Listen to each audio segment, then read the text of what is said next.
రాష్ట్ర ప్రభుత్వం ఎందుకు దీన్ని ఈ తుఫాన్ను ఓన్లీ ఆంధ్రప్రదేశ్ సంబంధించి మాత్రమే చాలా ప్రభుత్వం సీరియస్ తీసుకుంది, తెలంగాణ ప్రభుత్వం సీరియస్ గా తీసుకోలేదు. ప్రభుత్వం కాదు, ప్రతిపక్షాలు కూడా అందరూ కూడా ఈ జూబ్లీహిల్స్ ఎలక్షన్ లో ఉన్నారు. అక్కడ రైతులేమో ఇప్పుడు బాధ పడాల్సిన పరిస్థితి. ఈ జూబ్లీహిల్స్ ఎలక్షన్ వల్ల ఇక్కడ నాయకులంతా కూడా ఈ ఉమ్మడి కరీంనగర్ లో, ఉమ్మడి వరంగల్ జిల్లాలో వచ్చిన వాళ్ళంతా ఇక్కడ వచ్చి క్యాంపెయిన్ చేస్తున్నారు. దయచేసి ఉమ్మడి కరీంనగర్, వరంగల్, ఈ ఖమ్మం, ఉమ్మడి ఆదిలాబాద్, తర్వాత ఉమ్మడి మెదక్ జిల్లాలో సిద్దిపేట, సిరిసిల్ల ఈ ప్రాంత నాయకులందరికీ కూడా మీరు ఇమీడియట్ గా జూబ్లీహిల్స్ ప్రచారం నుంచి వెళ్లిపోండి. ఇమీడియట్ గా రైతుల్ని అక్కడ ఓదార్చే ప్రయత్నం చేయండి. మీ ప్రాంతాల్లో అత్యంత భారీ వర్షం కురిసింది. ఒక బై ఎలక్షన్ జరిగితే ఇంతకుముందు అక్కడ లోకల్ వాళ్ళు క్యాంపెయిన్ చేసేవాళ్ళు. మన దరిద్రం ఏందో, ఒక్కో బై ఎలక్షన్ వచ్చేసరికి 200-300 కోట్లు ఖర్చు పెడుతున్నాయి ఒక్కో రాజకీయ పార్టీలు.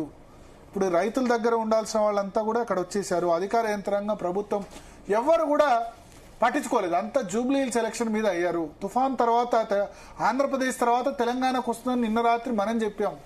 మనకున్న పార్టీ సోయి మనం నిన్న చెప్తూ ఉన్నాం, మొన్న చెప్తున్నాం తెలంగాణలో కూడా వర్షాలు పడతాయండి నెక్స్ట్ అని చెప్తూ ఉన్నాం.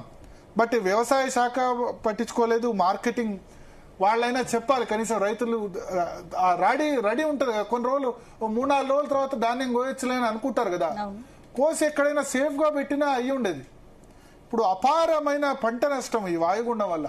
రైతు బాధ చెప్పరాని వేల ఎకరాల్లో వరికి గాని, పత్తికి గాని, మిర్చి గాని, మక్కలు గాని ఇవన్నీ కూడా నష్టపోయే పరిస్థితి. చేతికి అంది ఏదో ఇప్పుడు జూలై ఆగస్టులో జరిగితే ఓకే, మళ్ళీ అది చేయొచ్చు. ఇంకొక 5 రోజుల్లో, 10 రోజుల్లో కొనుగోలు కేంద్రాలకు తరలిపోయే పరిస్థితి ఈ విధంగా అయితే చెప్పరాని పరిస్థితి. ఈ జూబ్లీహిల్స్ ఉప ఎన్నిక ఏందో కానీ దీనివల్ల రైతు నాయకులు ఎవరికి అడ్మినిస్ట్రేషన్ మీద సోయి లేకుండా పోయింది. ప్రతిపక్ష పార్టీలు కూడా నేను నిందిస్తున్నా. నాట్ ఓన్లీ గవర్నమెంట్, ప్రతిపక్షాల బాధ్యత కూడా కదా, రైతులు జాగ్రత్తగా ఉండండి చెప్పాలి కదా. కళ్ళాల్లో వరిని దాన్ని జాగ్రత్తగా చూసుకోవాలని చెప్పాలి కదా. సో ఈ బై ఎలక్షన్స్ ఉప ఎన్నిక హుజురాబాదు, మునుగోడు, జూబ్లీహిల్స్ 100 కోట్ల రూపాయలు ఖర్చు పెడుతున్నారు. ఇప్పుడు 100 కోట్ల రూపాయల నష్టం రైతులకు వాటిల్లే పరిస్థితి కనిపిస్తుంది. చాలా బాధేస్తుంది స్పందన. సో చూద్దాం, వర్షాలు ఇంకా కొనసాగే అవకాశం ఉంది భరత్. ఇంకా 2 రోజులు లేదు, నెక్స్ట్ 12 hours లో రేపు మధ్యాహ్నం కల్లా తగ్గిపోతుంది. ఎందుకంటే వాయుగుండం ఫాస్ట్ గా మూవ్ కావాలి ఈ పాటికే. సో మనం అందుకనే చూపుతున్నాం. ఇంకా నెక్స్ట్ 12 hours లో ఇది చూపిస్తాను నేను. ఇప్పుడు ఈ మ్యాప్ లో చూడండి మీరు, రామగుండం తర్వాత ఇక్కడ ఏదైతే మూవ్ అవుతుందో ఇది క్రమక్రమంగా తగ్గేందుకు ఆస్కారం ఉంటుంది. రేపు ఉదయం కల్లా ఆదిలాబాద్ కూడా దాటి వెళ్ళిపోతుంది. రేపు 8, 9, 10 గంటల వరకు మీరు చూడండి.